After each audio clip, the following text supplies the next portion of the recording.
नमस्कार दोस्तों, उम्मीद करता हूँ ये वीडियो आपको ज़रूर पसंद आएगी। अगर ये वीडियो पसंद आए तो लाइक शेयर एंड सब्सक्राइब ज़रूर करें इस चैनल को। चलिए शुरू करते हैं। लेकिन इब्तदाई में मैंने जिक्र किया था कि डिमांड एंड सप्लाई का जो फंक्शन है वो भी फंक्शन को चौक कर देता है कि उसका कोई जिम्मेदार कौन है, क्या है। वो जिम्मेदार तो पकड़े गए ना, उनको तो आपने सस्पेंड कर दिया। उसमें एक एडिशनल प्लांट मैनेजर था, 2 चपरासी थे और एक आध कोई उनका हेडवेट था शायद, वो था। कहा था भाई ये छुट्टी पर चले गए थे, स्विचर एक सर्किट ब्रेकर अर्थ हो गया था, वो देखे बगैर चले गए थे। दूसरी शिफ्ट आई, उसने सर्किट ब्रेकर ऑन कर दिया, सब कुछ उड़ गया। सब कुछ कैसे उड़ गया भाई? सिस्टम में ब्रेकर्स होते हैं। एक ब्रेकर ये होता है कि अगर एक सिस्टम बैठे विनेगर के अंदर है तो दूसरा सिस्टम खुद ना बंद हो जाए, वो ऑटोमेटिक स्टार्ट हो जाए, बल्कि दोबारा शुरू कर दे। हर घर में लगा हुआ है सिस्टम। तो बहाने बनाए गए, बहाने तराशे गए। 2015 में एक वाकया हुआ था, नवाज शरीफ के ज़माने में शायद, और पूरा पाकिस्तान ब्लैकआउट में चला गया था 3 दिन तक। वो शायद जनरल साहब को भी याद होगा। वो तकरीबकारी थी। वो बलूचिस्तान में पावर ट्रांसमिशन के जो टावर्स थे उनको बमों से उड़ा दिया गया था।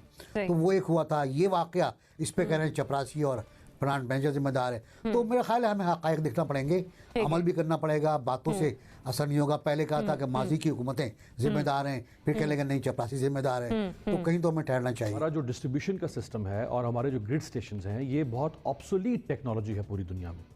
अब दुनिया में बहुत स्मार्ट ग्रिड स्टेशन आ चुके हैं। जैसे हमारे यहाँ बिजली की तारों के गुंजल देखते हैं और ट्रांसफार्मर्स और खंबे, और ये पूरा निज़ाम जो है कि दुनिया में काफ़ी हद तक अब तब्दील हो चुका है। इसमें बहुत जिद्दत आ गई है। आज से 15 साल पहले मैंने कुछ एक्सपर्ट्स के साथ इसी इशू पे एक डिस्कशन की थी। आज से 15 साल पहले, तो उस वक्त उन्होंने मुझे बताया था कि हमारा सिस्टम जो है आज से 15 साल पहले 30-35 साल पीछे खड़ा हुआ है। तो आप आज 15 साल के बाद देख लें, हम दुनिया से 40-45 साल पीछे हैं बिजली के तरसीली निज़ाम के अंदर, और जो हमारा ग्रिड का निज़ाम है।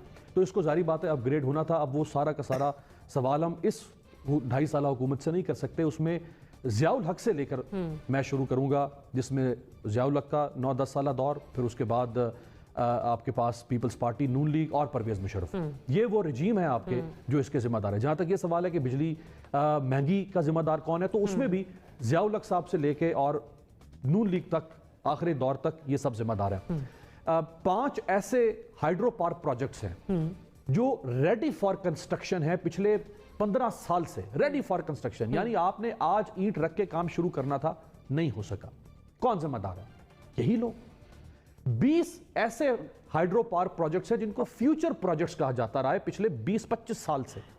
उनके ऊपर काफी हद तक काम कागजों में फिजिबिलिटी दाएं बाएं हुआ है। 20 प्रोजेक्ट्स, यानी ये 25 प्रोजेक्ट्स मैं आपको गिन के बता सकता हूं कि जिनके ऊपर काम हमारे वापडा ने किया हुआ है। आप आज भी अगर वापडा की वेबसाइट पे आपके देखने वाले भी जाएं तो वहां पे उनको इन 25 प्रोजेक्ट्स का नाम, लोकेशन, सारी तफसीलात मिल सकती है। ये किसने शुरू करने थे? ये इन्होंने शुरू करने थे ना, जो माजी में हुक्मरानी के ठेकेदार और चौधरी बने हुए थे। इन्होंने नहीं शुरू किए। अब भाषा डैम को देख लें, 30-35 साल से ये चल रहा है कि अल्टीमेटली जुलाई 2020 में जाके इसके ऊपर काम शुरू हुआ है। अभी भी इस पर 9 साल लगेंगे, तो बिजली अभी भी सस्ती नहीं मिलेगी। इसी तरह आप कालाबाग डैम पे देख लें, उसके ऊपर सिर्फ पॉलिटिक्स प्ले। आज तक कोई भी नहीं कन्विंस कर सका टेक्निकली कॉम को कि भाई अगर किसी को शिकायत है तो उसकी कोई टेक्निकल शिकायत है तो आप ये कि अगर सिस्टम अपग्रेड होने की कैपेसिटी नहीं रखते तो बेहतर है कि नए प्लांट्स लगा लिए जाएं, ताकि जो नई बिजली प्रोड्यूस हो सके और उसकी तरसील का निजाम भी बेहतर अंदाज में। प्रोडक्शन एक चीज है, डिस्ट्रीब्यूशन एक चीज है। प्रोडक्शन में अगर आप सस्ती प्रोडक्शन का सवाल करेंगी तो फिर आपके पास हाइड्रो है जो 1 रुपए, 1.5 रुपए, 2 रुपए के करीब आपको पड़ती है। हम जिनके ऊपर गए हुए थे, ये शॉर्ट टर्म प्रोजेक्ट्स थे। ये सिर्फ अगले इलेक्शन के लिए बनाए जाते थे ताकि हम अगला इलेक्शन जीत जाएं, और लॉन्ग टर्म प्रोजेक्ट शुरू नहीं किए। इसलिए हमें 20-25 रुपए, 15 रुपए के हिसाब से बिजली मिलती थी। सही। जगम साहब, यहाँ पर हम लोग हाइड्रो पावर की तरफ जाने के बजाय हम फर्नेस ऑयल का इस्तेमाल करना जरा ज्यादा मुनासिब समझते हैं। फिर हम कहते हैं कि बिजली सस्ती हम आपको प्रोवाइड नहीं कर सकते। बात वहीं पर आ जाती है, फिर जिम्मेदारी किस पर डालें? जी, जिम्मेदारी का तो बिल्कुल ठीक कहा अमीर अब्बास ने कि 40 साल कम से कम ये मामला पीछे जाता है और हर हुकूमत इसकी जिम्मेदार है। अब जो मसला है इसको हम 2 हिस्सों में तकसीम कर सकते हैं। एक हिस्सा है टेक्नोलॉजी का और दूसरा हिस्सा है गवर्नेंस का, या फिर आप इसको 3 हिस्सों में तकसीम कर लें कि एक प्रोडक्शन का हिस्सा है कि बिजली आपकी जो पैदा होती है वो कहाँ पैदा होती है और कैसे पैदा होती है। क्या वो महंगी पैदा होती है या सस्ती पैदा होती है। इसमें ज़ाहिर है हाइड्रो थर्मल की डिबेट बहुत अरसे से है, लेकिन थर्मल के अंदर भी एक बहुत बड़ी रेंज मौजूद है। مثال کے طور پر آپ اس وقت دیکھیے کہ اس حکومت نے LNG کی درآمد ٹائم پہ انشور نہیں کی تو بجلی، وہ بہت ساری بجلی جو اس وقت سستی گیس پہ بن سکتی تھی وہ اس وقت تیل سے بن رہی ہے اور مہنگی بن رہی ہے۔ تو آپ کو جو آپ کا پروڈکشن کا سسٹم ہے اس کو ٹیکنالوجی کے حساب سے بھی ایفیشینٹ بنانا ہوگا۔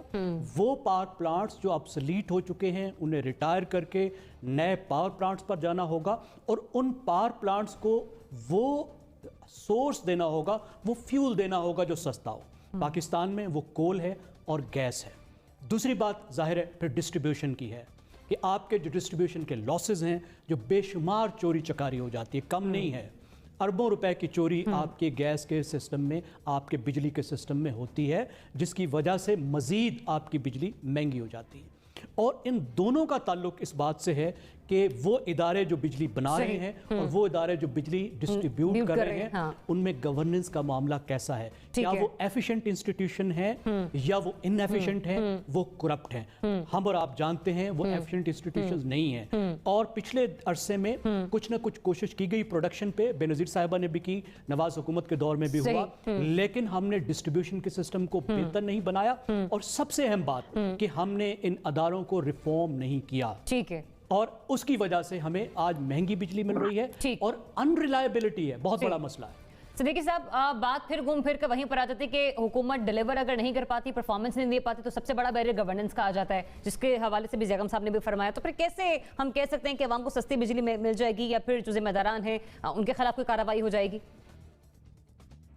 بسم اللہ الرحمن الرحیم، شکریہ جناب۔ اگر آپ دیکھیں کہ جب افغانستان میں رشیا کی وار ہوئی تھی اور وہاں پہ مجاہدین نے بوبی ٹریپس جو وہاں پہ رکھے تھے وہ ابھی تک پھٹ رہے ہیں کہ کسی کا پیر اس کے اوپر آ جاتا ہے اور وہاں پہ بلاسٹ ہو جاتا ہے۔ تو یہ امیر نے بالکل صحیح کہا کہ یہ 40 سال سے جو کوتاہیاں کرتی رہیں گے سابقہ گورنمنٹ، اس گورنمنٹ کے پلے وہ ضرور پڑتی چلی جا رہی ہے۔ آپ یہ دیکھیں کہ میں نے بلیک آؤٹ ہوتے دیکھا ہے، برطانیہ میں بھی ٹیکنیکل فالٹ آیا ہے اور پورے برطانیہ میں لائٹ چلے گئی ہے، امریکہ میں بھی ہوتا ہے۔ یہاں پہ دو چیزیں ہیں، ایک تو آپ دیکھیں کہ جو موجودہ گورنمنٹ ہے یا وزیر جو تھے پیٹرول اور بجلی کے، ان لوگوں نے بڑی ایفیشنسی کے ساتھ کام کر کے اس کو ریسٹور کیا ہے، تو کم از کم ہمیں یہ تو کریڈٹ ان کو دینا چاہیے کہ انہوں نے دن رات محنت کر کے جو فالٹ آ گیا تھا اس کو دور کروایا اور ساری بجلی جو ہے وہ ریسٹور کی۔ دوسرا، اگر یہی بلیک آؤٹ برطانیہ یا کسی امریکہ یا بڑے شہر میں، بڑے ملک میں ہوا ہوتا تو وہاں تو تباہی مچ جاتی، لوٹ مار کی۔ تو کم از کم ہماری قوم نے یہ اچھا ثبوت دیا کہ یہاں پہ کوئی اس قسم کا ناخوشگوار واقعہ نہیں ہوا۔ دوسرا دیکھیں، مناسل قوم ہم لوگ جو ہے سب کو مل کے چلنا پڑے گا۔ اگر آپ کے علاقے میں گیس کم آ رہی ہے،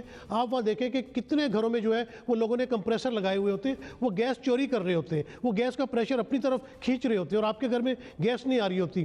آپ جتنے بھی ریموٹ کنٹرول ایریاز ہیں یا کنجسٹڈ ایریاز ہیں پاکستان کے، ایون بڑے شہروں میں، آپ کراچی میں چلے جائیں، حیدرآباد چلے جائیں، لاہور میں، پشاور میں، کتنی بجلی چوری ہوتی ہے، کنڈے ڈالے ہوئے ہوتے ہیں، اس سے چوری ہو رہی ہوتی ہے۔ اور ہمارے ملک میں ابھی تک انڈر گراؤنڈ کا یہ سسٹم لے کے نہیں آ رہے۔ اگر آپ یہاں بڑی بڑی جو ہماری کچھ سوسائٹیز ہیں ان میں دیکھیں کہ انہوں نے انڈر گراؤنڈ وائرنگ کی اور اپنا سسٹم لگایا، وہاں پہ لائٹ بالکل نہیں جاتی۔ تو ان کو بجلی پیدا کرنے کے علاوہ یہ جو بجلی کی ڈسٹریبیوشن ہے، اس وقت سب سے بڑا مسئلہ وہی ہے کہ ہمارے یہاں پہ وہی قدیمی نظام چلا رہا ہے، گلی محلوں میں تاریں نیچے لٹک رہی ہے، گنجل ان کا بنا ہوا ہے، کرنٹ لوگوں کو پڑا ہے، ذرا سی بارش ہو جائے کرنٹ لگنا شروع ہو جاتے ہیں، لوگ مرنا شروع ہو جاتے ہیں۔ واقعات کے حوالے سے بھی سنتے ہیں۔ کوئکلی امیر، پھر مجھے بریک کی طرف آنا ہے۔ دیکھیں نا، یہ حکومت اس پر کام کر رہی ہے اور پچھلی نے تو ماشاءاللہ کسی حکومت نے نہیں کیا کہ سولر پینلز ہم امپورٹ کرتے ہیں، وہ چونکہ مہنگے ہیں، وہ مڈل کلاس کی رینج میں نہیں آ پاتے۔ کسی کی ان کی مت ماری ہوئی ہے، کسی کی عقل نہیں کام کی کہ بھائی ہم سولر پروڈکشن پاکستان میں کوئی انسینٹو بیسڈ انڈسٹری لے کر آئیں تاکہ یہاں لوکلی سولر پروڈکشن ہو پینلز کی، اور بہت سارے لوگ جو کسی حد تک افورڈ کر سکتے ہیں وہ خود بخود اپنی ڈومیسٹک کنزمپشن پر چلے جائیں۔ اچھا، وہ ہم نے دیکھا بھی ہے امیر، یہ والا معاملہ پرائیویٹائز حد تک اگر ہم دیکھیں تو لوگوں کے پرائیویٹ بزنس کی حد تک اس کو آگے لے کر جایا جا رہا ہے، لیکن گورنمنٹ کی طرف سے اس سلسلے میں باقی کوئی انیشیٹو نہیں لیا گیا۔ لیکن وہ 10 مرلے کے گھر کے اوپر اگر آپ لگوانا چاہیں تو وہ 10 سے 15 لاکھ روپے کا کاسٹ آتی ہے، تو وہ کتنے لوگ افورڈ کر سکتے ہیں؟ ٹھیک ہے، تو کوئکلی مجھے بریک